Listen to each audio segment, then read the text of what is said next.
Honorable Mrs. Harini Amarasooriya, you have 13 minutes. Thank you for this time, Honorable Presiding Member.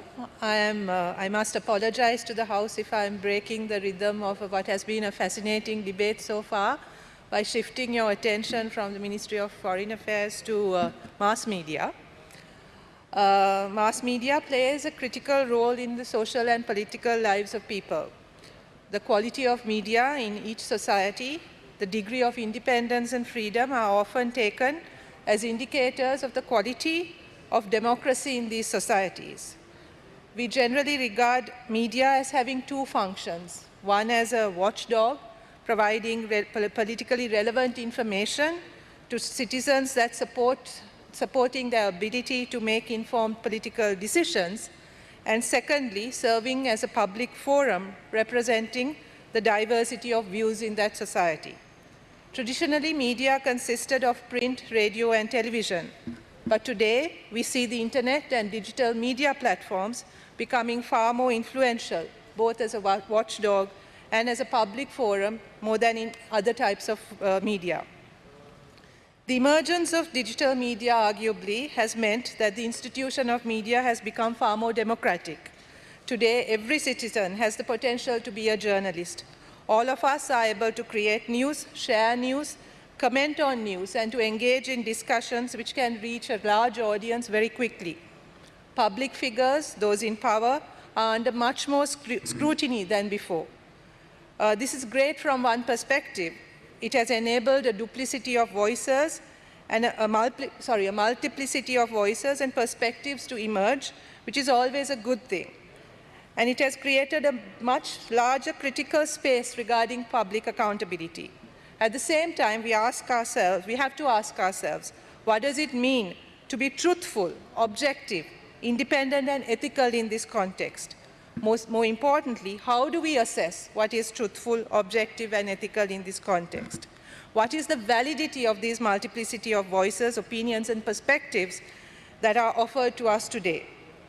These are issues that societies around the world are grappling with, and the tension between freedom of expression, right to information, and protecting citizens from misinformation. This has become all the more challenging when media organizations, including social media platforms, operate on the principle of profit is no secret. In recent times, globally as well as in Sri Lanka, we have had many examples of the extent to which digital platforms, particularly social media, can be manipulated to serve particular interests, mobilize hate and violence very quickly.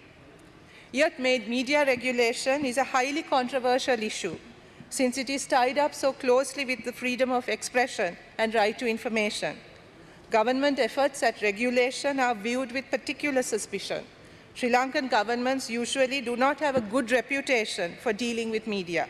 In fact, Sri Lanka at various points during the last several decades was considered extremely dangerous for those working in this field.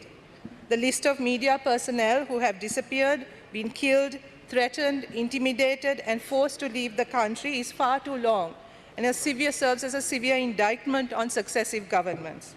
Most of these cases remain unresolved and often forgotten. Officers investigating well-known cases, such as that of Lasantha Wickramatunge, Prageeth Eknailiyagoda, are now themselves being hunted. As a result, these cases are stuck with no progress and no resolution in sight. Such a situation hardly inspires confidence in the government's intentions with regard to protecting a free and independent media. Unfortunately, governments have regarded the media either as their enemy or as propaganda machines, which can be manipulated at their will.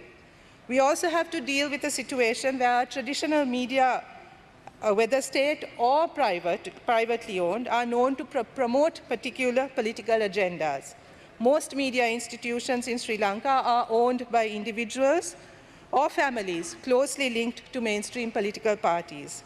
Governments in power usually consider state-owned media as their propaganda machine. Since private media is also closely aligned with mainstream political parties, governments also then control private media. As a result, Sri Lanka has very few truly independent traditional media organizations, either in print, radio, or television. It is in this context that digital media platforms, however controversial, and despite all the concerns that I have mentioned previously, have become an important space for hosting alternative and critical perspectives.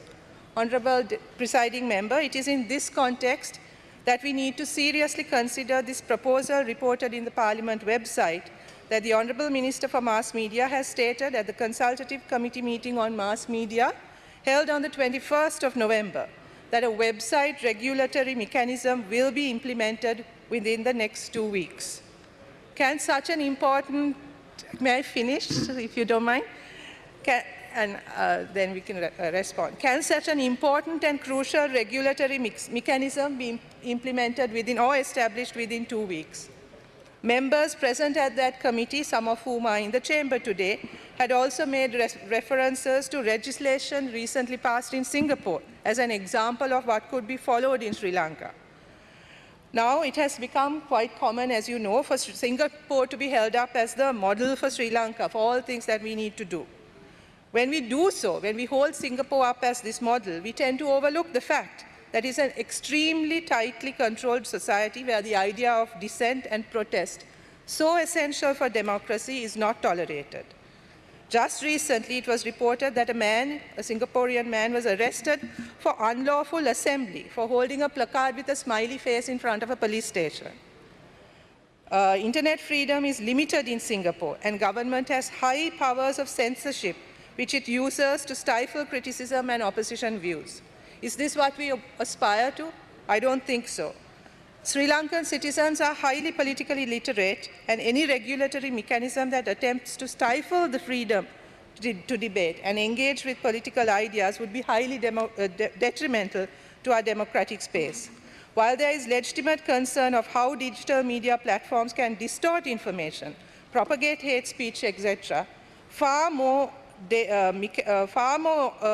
of concern, far more dangerously than traditional media, this move by the government to introduce regulatory mechanisms is of deep concern, because the actions of this government and governments historically in Sri Lanka suggest that its intentions are not to regulate, but rather to stifle dissent and the views of its critics, while giving a free license to their own supporters to attack their political opponents. For example, many of us have been victims of fake posts on social media platforms. Several of us have filed complaints with the CID regarding this, but none have been investigated satisfactorily. Yet, social media commentators like Ramzi Rasikh, who was arrested under the ICCPR and Computer Crimes Act, currently on bail, was arrested after he made a complaint of threats that he received on something he had said on social media. During the first cycle of COVID-19, the police warned media outlets against spreading false or malicious information. This included any criticism of government officials. The basis for this kind of stand is legal basis is yet to be known. Darisha Bastian's former editor of the Sunday Observer faced much harassment over her alleged connection with the abduction of a member of the Swiss embassy. Very recently, an individual was questioned by the CID for sharing an image on Facebook. Journalists reporting on environmental issues have been threatened, and 2 journalists were assaulted recently in Mullatiu when reporting on a deforestation problem. Media persons have reported that they asked for unnecessary information when the government issues press passes, and that the government has hinted at imposing restrictions when issuing passes. The insinuation here is that being critical of government policy is an act of betrayal. Overall, journalists have reported an increase in self-censorship because of an environment of fear and intimidation. What is particularly of concern here is that the government is adopting double standards when it comes to media regulation, especially investigation of fake news. Criticism of the government is interpreted as fake news, distortion, and malicious, and prompt action is taken, whereas pro-government media are allowed to say or do whatever it wants about the opposition or critics of the government. Thus, there are legitimate fears when the government says it wants to regulate media, since our experience is that under the guise of regulation, what the government is seeking to do is actually suppress dissent and critique. We cannot ignore the fact that there are many occupying extremely powerful positions in this government who are allegedly associated with the disappearance, intimidation, and even deaths of media persons. At no point has this government shown that it is tolerant of criticism and dissent. Rather, the reaction to criticism has been highly defensive and aggressive. The ethos is one of intolerance, and that is hardly conducive to freedom of expression. The intention of the government, therefore, to establish within 2 weeks a regulatory mechanism for websites is truly worrying. If such a move is envisaged, then at the very least, the government needs to engage in a consultative process to obtain the views of all concerned. Also, if the intention of the government is to promote responsible and ethical media practice, then it needs to start with enabling the independence of media organizations. Even if it can't do so for privately owned media organizations, government can always claim that that is run on the principles of the market. It can certainly start by guaranteeing independent standards in the state-owned media. There is also a state ministry under this Ministry of Mass Media for professional development of journalists. Of course, it is also under the Ministry of Postal Services, so it's not very clear how much is allocated in the budget for professional development of journalists, or what plans there are to strengthen professionalism among journalists. Yet, clearly, this is an extremely important area, and there is much the government can do if it is serious about improving the quality of journalism. There are many young people interested in journalism and media, but they do not see this as a career path due to various reasons, not the least being lack of career prospects and security in this sector. Combine that with the culture of fear and intimidation that Sri Lankan journalists have to contend with, how many would consider this as a viable career option?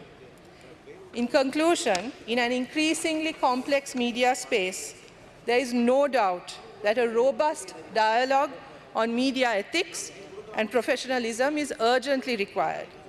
But what we are seeing today is not a genuine desire to improve the quality of media or to deal with the very real issues emerging as a result of the transformation of media platforms and the media space.